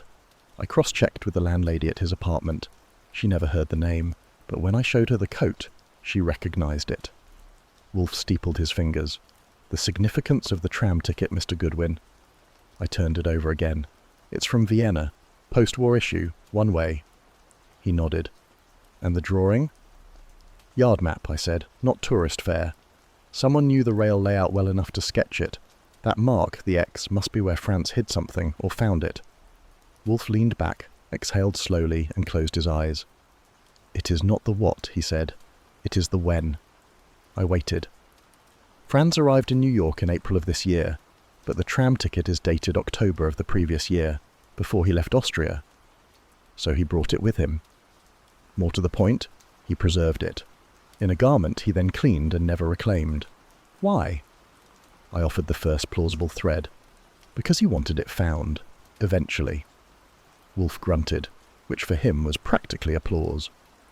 Or, I continued, because someone else was looking for it, and he wanted to hide it in plain sight. Exactly. Saul sat down now without invitation. Then whoever killed him was looking for this, Wolfe finished, and didn't find it. That brought a hush, though not an empty one. Fritz re-entered, carrying a tray which he set down with the tact of a man handling relics. "Will you eat here, sir?" "No." He left. Wolfe picked up the tram ticket himself, an action that, in our world, carried weight. "It is an artifact," he murmured, "one tied to a place and moment that no longer exists, and yet someone here in Manhattan fears what it may still reveal." I asked, "Reveal about what?" Wolfe looked up. "About them." It was noon when Inspector Kramer arrived, trailed by enough cigar smoke to offend the orchids on the 3rd floor. "Are we wasting my time?" he said by way of greeting. "No," Wolfe replied. "You're spending it." Kramer grimaced but sat. He saw the coat, the ticket, the map.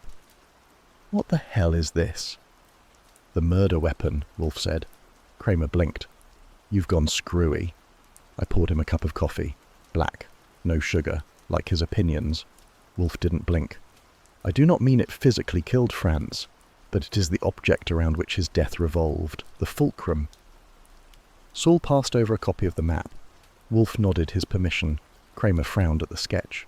"This means something to you?" "It does," Wolfe said. "And it should to you." "Try me," Wolfe gestured. I handed over the ticket. "Franz used this in October 46, Wolfe said. Shortly after the war's formal close, the Allies had partitioned Austria. Vienna was a city of ghosts and secrets." Kramer nodded, just barely. "Get to the point." Wolfe folded his hands. He was a courier. "For what?" "Documents. Possibly identification papers, possibly intelligence. The kind that required concealment." Kramer scowled. "You have proof?" I stepped in. His companion, Anna Kessler, who called herself Liselotte Weist, admitted as much. She says Franz was transporting a cache hidden near that marked shed. That's where they picked it up before fleeing to Lisbon, then Cuba, then here. Kramer looked back at the coat. "And the killer?" "That," Wolfe said, "remains to be drawn into the light. But now we have motive. Why not just tear apart the apartment?" "They did, but they didn't find this." I pointed to the coat. It was sitting behind a partition in Harlem, tagged under a name Franz used once and never again. Kramer swore under his breath. "Then they didn't know about the coat." Wolfe's eyelids drooped. "Or they knew, but not where he left it." Kramer rubbed his jaw. "You think this is espionage?" "No," Wolfe said. "Not in the strict sense, not anymore. This is about memory, blackmail, perhaps guilt." Saul added, "And someone thought Franz was going to reveal the location of that shed." Kramer turned to Wolfe. "You're saying he brought the map all the way here, but never told anyone where it led?" "I'm saying," Wolfe replied, "that someone believed he might." I could see the gears turning behind Kramer's thick brows. "So the killer, whoever they are, still doesn't have it?" "Correct." Kramer rose. "You have a name?" Wolfe shook his head. "I have a deduction, a strong one, but not yet evidence sufficient to call it proof." Kramer narrowed his eyes. "You'd better not sit on this too long, Wolfe." "I never sit," Wolfe said, "where a man might stand." Kramer snorted and left without his coffee. The room settled. Wolfe turned to Saul. "Mr. Pantzer, you have earned a fee." Saul merely shrugged. "I'll send a bill." Wolfe nodded. Saul rose and left. That left us alone. "You have a theory," I said. Wolfe nodded. "Yes." "About who?" "About why," he corrected. The who will follow. Then what's next? He looked at me. We bait a hook, he said, and see who tugs the line. I started to respond but stopped, because in the silence that followed, Wolfe reached out again. He picked up the tram ticket one more time, held it, turned it, then laid it face down. It was, I thought, a very deliberate burial, one done with care and the quiet promise of eventual exhumation. And from that, I knew two things. First, that Wolfe had figured out who wanted it buried, and second, that soon, so would the rest of us. I was halfway through an unhurried sandwich, pastrami, horseradish and rye, when Wolfe rang. He didn't buzz, he rang, a long, steady chime which meant, "Come up, now." I brushed crumbs off my vest and took the stairs to the plant rooms. Fritz was nowhere in sight, which meant he'd been warned off. Wolfe was sitting, naturally, in the one chair on earth designed to accommodate his dimensions without protest. Yellow leather, broad-armed, and elevated just slightly so he might peer down at humanity without standing. The orchids, 6 rows deep and pulsing with ghostly whites and lilacs, steamed softly in their beds. The glass ceiling above was filmed with July haze, the light filtered like silk through linen. He didn't look at me. "Summon them," he said. There was no preamble. "The conductor," Wolfe added, "Mr. Kopek, the cellist, Miss Draga, the imposter, whatever name she answers to, and the cultural attaché." He sniffed. "Presuming," he added, "that the attaché is not otherwise detained by diplomatic delusion." "You want them here," I said. "Today?" "I want them here this evening." He reached for a spray bottle, misted a violet, and placed it back. "I intend," Wolfe said, "to dine before the hour of 7. After that, we shall give the killer an opportunity to speak." It took most of the afternoon to round them up. The easiest was Draga. She answered her door at a walk-up in Alphabet City. Brownstone facade, paint peeling, quiet piano scales bleeding through floorboards. She looked half awake and more than half done with the day. "Mr. Wolfe," I told her, "requests your presence at 8. Her eyebrow lifted. "Requests?" I shrugged. "You know how he is." "I do," she said. "What's the dress code?" "Alive and presentable will suffice." She smiled thinly. "Then I'll come dead tired." Kopek was trickier. He'd locked himself into a practice room uptown in the basement of the conservatory. I knocked 3 times before his staccato piano runs ceased. "9," he called. I waited, then said, "It's Archie Goodwin. Mr. Wolfe is setting his chessboard." The door creaked open. Kopek's eyes were rimmed with broken blood vessels. "Tonight?" he said. "Am I accused?" "Not unless your baton's got a body count." He didn't laugh. 8 o'clock. Don't be late." The attaché took 2 calls and a bluff.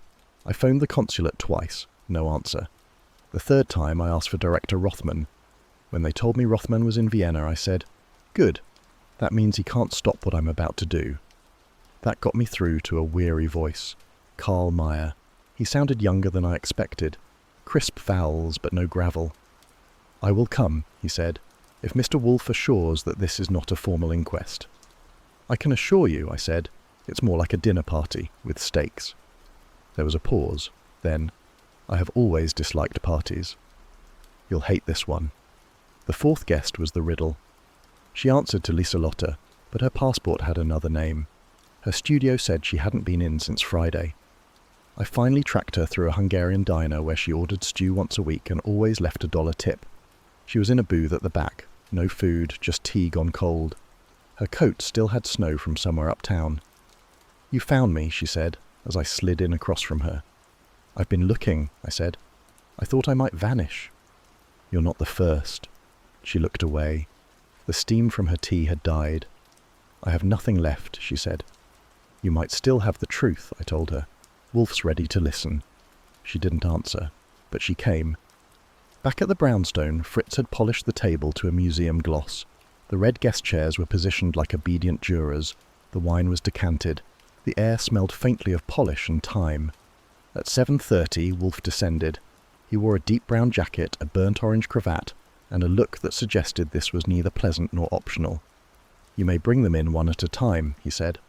"Not all together?" I asked. "Not yet," Wolfe said. Kopek arrived first, punctual, pruned and tight-lipped. He sat and examined the stemware.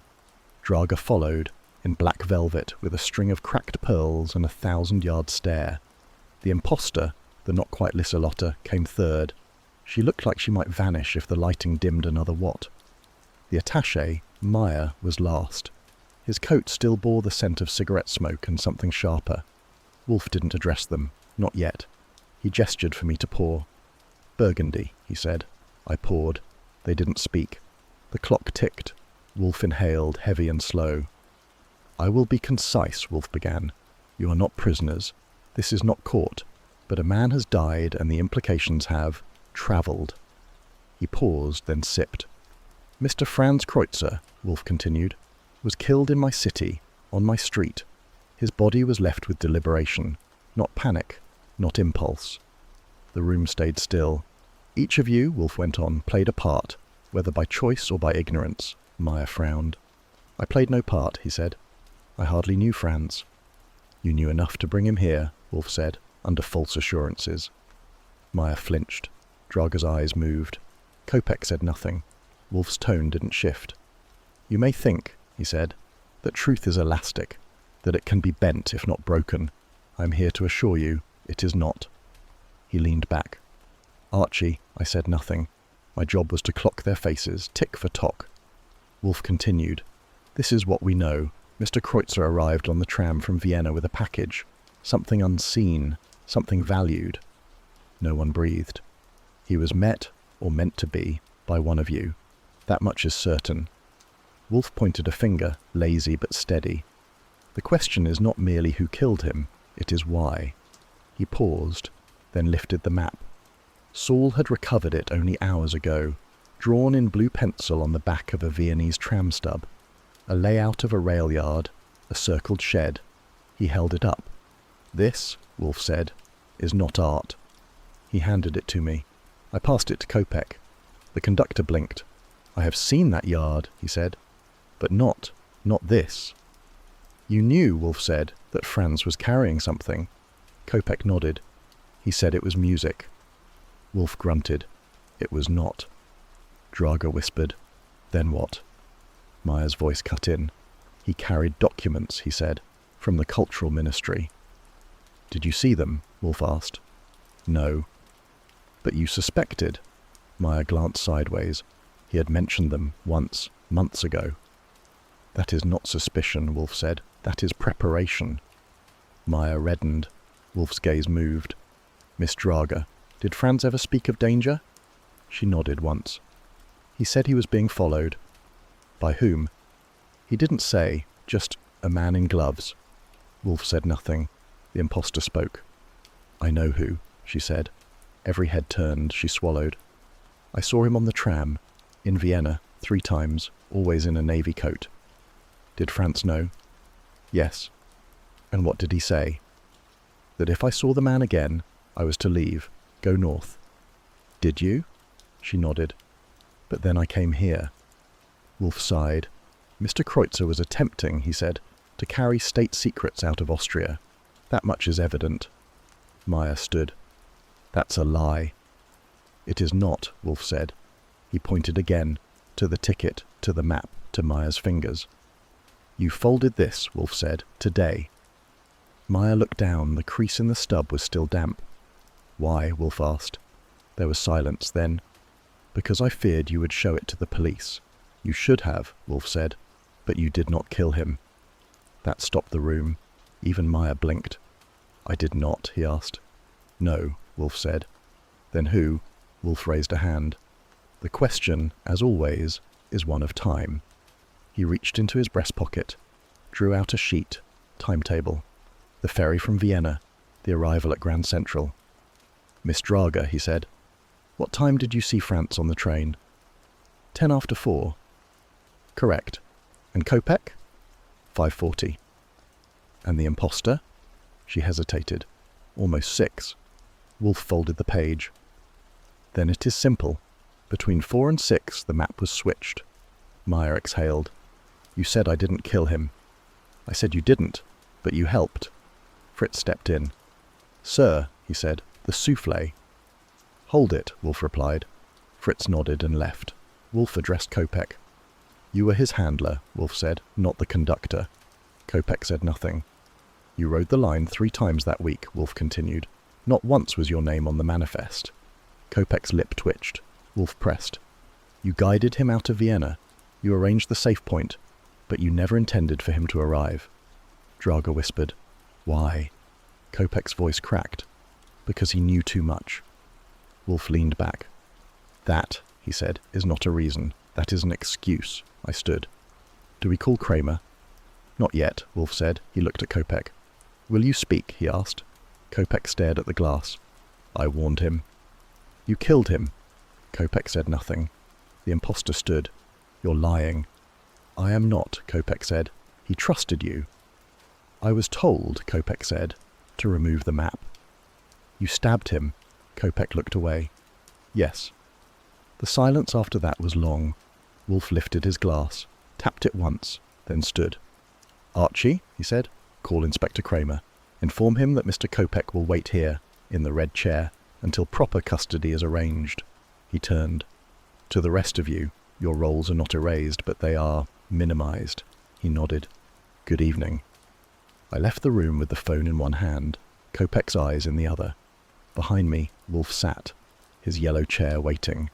The orchids above him steamed in the dark, and the tram to Vienna at last had stopped. The room was warm, not from the radiators, they were steady and humming as always, but from the weight in the air. Wolfe sat in his yellow chair, his hands rested lightly on the armrests, fingertips pressed together. The orchids above him were still, not a petal moved. I stood to the side, near the globe. The guests sat in their assigned red chairs, arranged like pieces on a chessboard. The conductor, Felix Halber, had taken the one furthest left, beside Liselotte. Her chin was lifted just enough to suggest hauteur, though her fingers clutched the handle of her handbag with too much force. Fritz had delivered the wine and vanished. No one drank. Wolfe cleared his throat. Mr. Halber, Miss Evers, Mr. Raskin, Mr. Drexler, thank you for coming. Drexler, the attaché, offered a half bow. Raskin, the cellist, inclined his head once. Neither spoke. Wolfe went on. I have asked you here because, as you well know, someone among you is a murderer.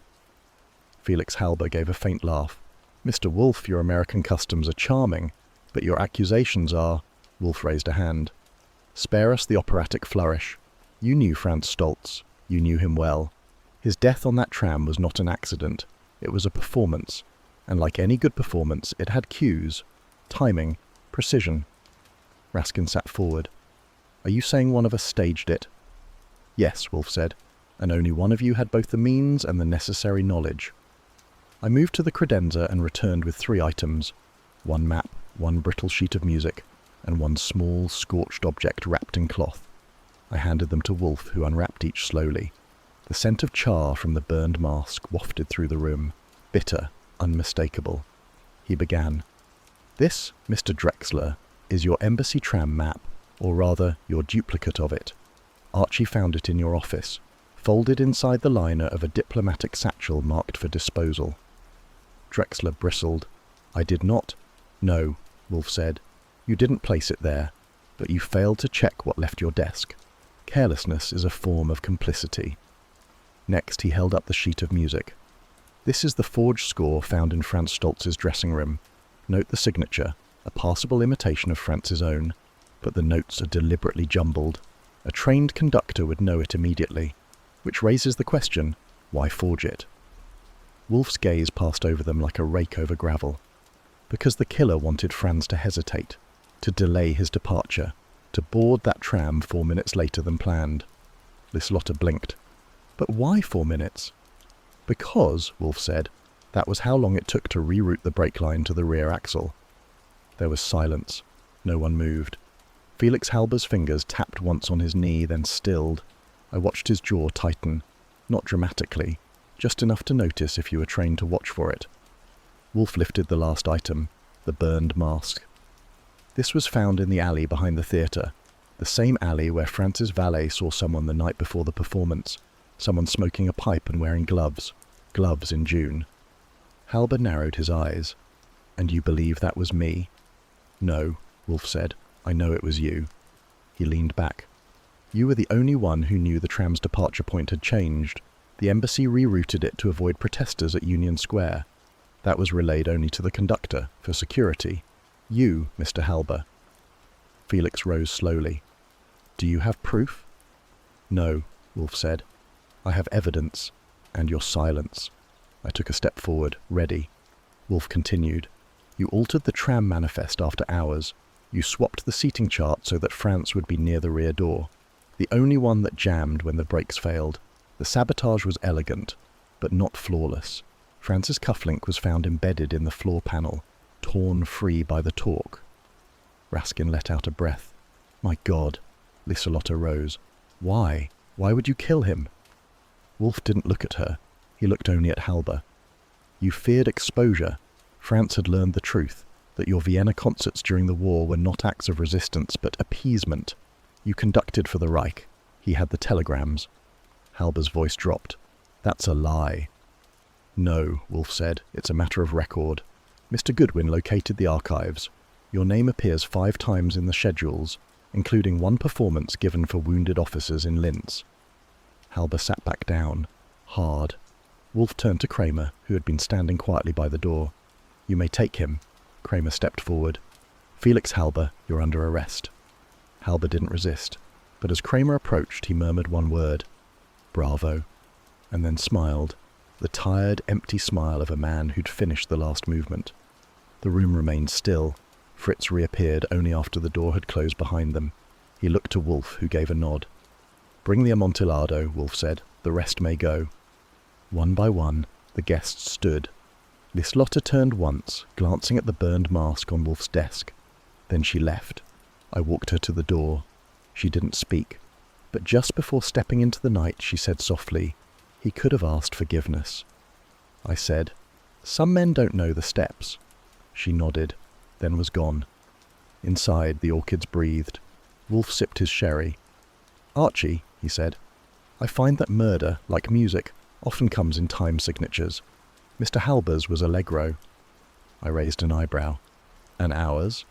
Wolfe closed his eyes. Adagio, always. The brass knocker had barely settled when Fritz entered with a whisper of approval. Inspector Kramer didn't wait for an invitation. His hat was pulled low. His face bore the usual lines of suspicion, but there was something softer in the eyes. Not fatigue, not victory. Something resembling reluctant closure. He stepped in like the brownstone owed him silence. I brought a car, he said. He's waiting in it. Wolfe didn't move from the yellow chair. His gaze hovered just above the rim of his beer glass. Thank you, Inspector. That will suffice. Kramer took 2 steps in, then stopped. He scanned the room like a man not yet sure what the air would permit. I stayed near the bookshelves. A copy of Vienna, Urban Infrastructure and Railworks, 1890-1937, still open in my hand. He sniffed. So, that's that. Wolfe gave a nod that barely counted as movement. Indeed. Kramer's eyes darted from Wolfe to me. You're telling me he did it for what? To prevent a scandal in the Austrian delegation? No, Wolfe said. He did it because he believed she had cost him a future, and because he knew how to time a brake failure with a diplomatic arrival without risking notice. Kramer's jaw worked. He didn't sit. Do you have it all written down? You usually do. I do not, Wolfe replied, but Mr. Goodwin has notes if they interest you. I folded the book shut. He'd rather work through a fresh pack of cigars than my shorthand, but they're yours if you want 'em. Kramer looked toward the orchids. The sound from their room was faint, only the hum of moisture and light. You've got motive, means, opportunity, the seating map, the conductor's prior transfer record, the ink test on the musical score. Wolfe nodded. And yet, Kramer shifted. There's no confession. There rarely is, Wolfe said. I added, besides, if we waited on confessions, half your collars would walk.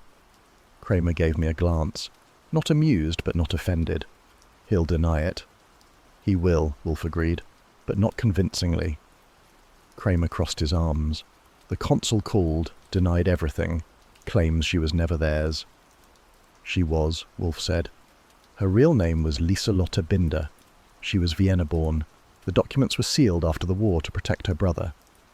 The cellist? Yes. He played second chair in Salzburg before the Anschluss. He He was recruited to carry letters between border stations. After 1945, both siblings were placed under quiet protection. And yet she ended up, Kramer muttered, in a steamer trunk. No one corrected him. She changed her name to Elaine Banner, I offered. Lived here for 6 years. Opened a small music studio on West 87th, kept her pass to herself. She also knew, Wolfe added, what the conductor was. Kramer flinched at the phrasing. Knew.